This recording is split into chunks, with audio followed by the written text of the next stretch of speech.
Hey guys, it's Bear here, returning to preparedness, helping you prepare not only for your doomsday, but your everyday. Today, I'm going to give you a little tour of the chicken coop. I know if you listen to my podcast, I said I'd be doing this here shortly. So here's the video that you've all been waiting for. Give you a little tour of the chicken coop. I'm going to tell you the things I did that I would do again, the things I did that I wouldn't do next time. So the next build I have, when we eventually get some property, I will not be doing the chicken coop the exact same, but for the most part, it will be very similar to what we have now. So that being said, let's jump right into the video. All right, so here are the girls. You can see them eating away. They picking at some worms. I give them some mealworms, and they really tend to enjoy that. You can see I used hardware cloth instead of chicken wire. I did use on the top chicken wire, but I prefer the hardware cloth. I really like that. Let's see my setup here. The coop itself, got some windows there, ventilation. I'll show you the ventilation on the other side. Here's the chicken run put together. Again, here in my area, in my village, in the village we live in here, you gotta have a completely enclosed run for them, so that's why that's that way. One thing I did do, and at the time I thought it'd be a good idea, I have the hinges on the door here on the inside, and I think if I did it next time I'd put them on the outside. That way the door would open up towards you. And the reason I put it on the inside, I thought, well, if I push it in, then at least I can keep the chickens from getting out. The problem with that is in the wintertime with snow and ice and stuff build up, it doesn't work so well. I also, underneath here, you can see it's the areas here I got to go in there and clean that up, and I got to clean up the inside of the coop, obviously, with spring here now. That's my next project. But you can see, what you see there, I kicked that in. Thankfully, we're in a, not in a rural area, and I do have a fence around the yard, so I don't have to really worry about predators. But I have to fix that because that got kicked in when I was trying to, we had ice and I was trying to get the door open. So again, I would have an opening towards me instead of opening in. So that'd be one thing I would change. I do have this here set up. I don't have an outdoor water. These are my outdoor waterers I use. I hang them from the top, and they've got little, you can see underneath here, the little chicken nipples there, and for water. And I like that setup because then I don't have to worry about, the draining system is really easy. I also use this for food in the summertime, especially when they're out here more. I use that. I got to replace that. See how it's all warped and everything, so that'll be a project here coming up soon, replacing that. But that's again another feeder for outdoors. You see these little plastic, I use those for like yogurt and stuff like that when I'm feeding those to the chickens. So let's head to the inside of the coop. Hey guys, don't forget to get your JTP gear, Teespring, link below. Sweatshirts, t-shirts, tank tops, kids t-shirts, kids sweatshirts, coffee mugs, stickers, phone cases. Check it out, go get it. Also, hit that subscribe, hit that like, share this thing with your friends. Hit the bell so you get notifications every time we put up a new video. Check out the website, journeytopreparedness.net. Check us out on Facebook, Twitter, Instagram. Give us a follow. Again, share it. Spread the word. JTP, get your gear now before you can't get it no more. Peace, love, all the above. Here. These are permanently opened. I keep these open all the time, even in the winter time, just because you always want that ventilation. If I can zoom out here, I got the two double doors that open up, and one of the girls is in here. When you open that up, it makes it real easy for cleaning. What's up, girl? How you doing? Huh? So here is the water that I keep in the winter time. You can see I keep the extension cord running through, and I keep it plugged in here. This is the thermal cube I was talking about in the podcast, and right now it's unplugged because it doesn't need to be plugged in. I also hung this from the top here as a for feed for them. I don't know what she wants. She's just checking things out. Got the door there. That runs there's a string that runs up to an eyelet, and it runs out into that corner, and then I can raise and lower the door. I got to make some adjustments there. It's getting kind of tight and warped, but all right, now that she's gone, you can see this wide open.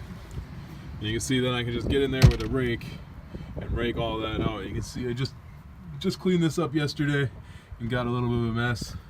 That's not too bad. I actually expected it to be a lot worse, but the girls actually kept it pretty clean in one day, huh? There's the nesting boxes. Looks like I got a couple eggs in there. I'll have to grab those. Let's see, zoom that in there. Yeah, I got a few eggs. Yay. Clean those up here. Pick those up once we're done. That's where the cord runs in underneath the lid of the nesting boxes, and I got it running up the wall and over and around. This here is what I use a lot for water in the summertime also. It's got the little chicken nipples underneath. I usually take the heat lamp and stuff out, and then that fills from the outside, which is nice.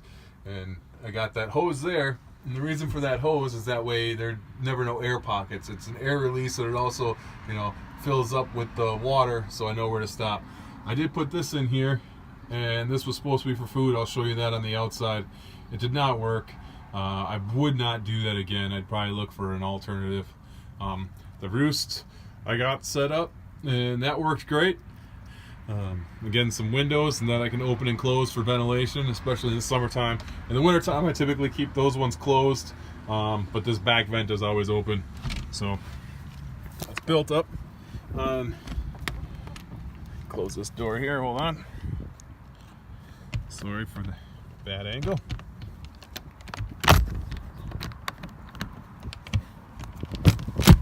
There we go. Actually, didn't want to close there for a sec. Flashes work great. The doors are great. Just painted it, but it's up. You can see I built the frame underneath first, and then I attached the run and everything after. Metal roof up there. You see all those extra screws, the wind actually took it off. Part of the reason the wind took it off is I wasn't using the proper screws.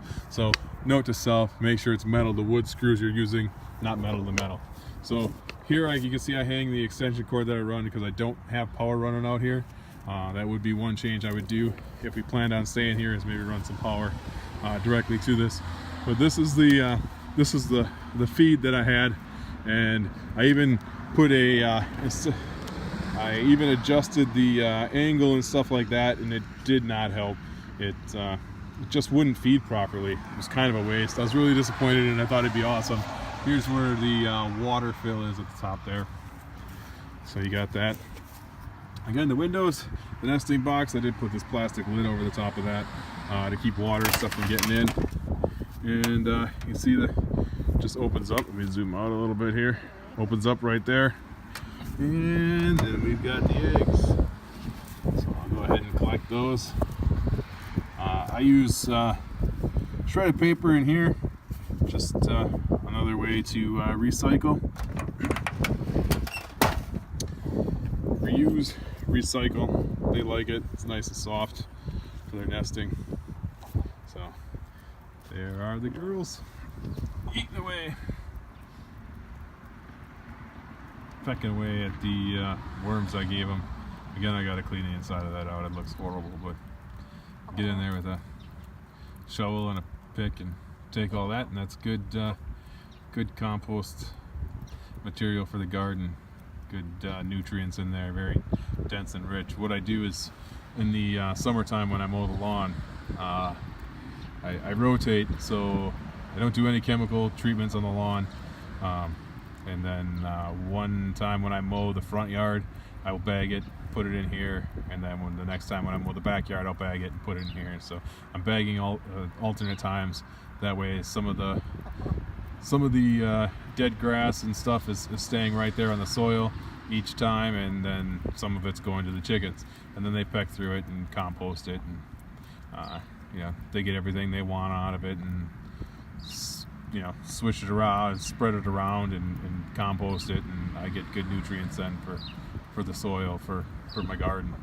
So this is just a quick little tour. Oh, here, let me show you this. This is where I got the hook here for the door, and it runs in through there.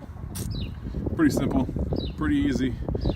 It's 2x4 construction that I used. I did insulate in between the walls. As you can see here, there's the 2x4s there, and there's insulation on all the walls except for the ceiling. The flooring is, let's see if I can get in here and show you this instead of going around to the back. It doesn't really. There, the flooring there, if you can see that. I just laid some really cheap linoleum down, and that can be replaced, just pulled up and replaced. I got enough for another time, and then I was going whatever they got on sale, or factory seconds or whatever. I'll just get some more of that and put that in there. So alright, thanks for joining us today. Don't forget to hit that subscribe and that like down below. This has been Bear Return to Preparedness, helping to prepare not only for your doomsday, but your everyday. Peace, love, all the above.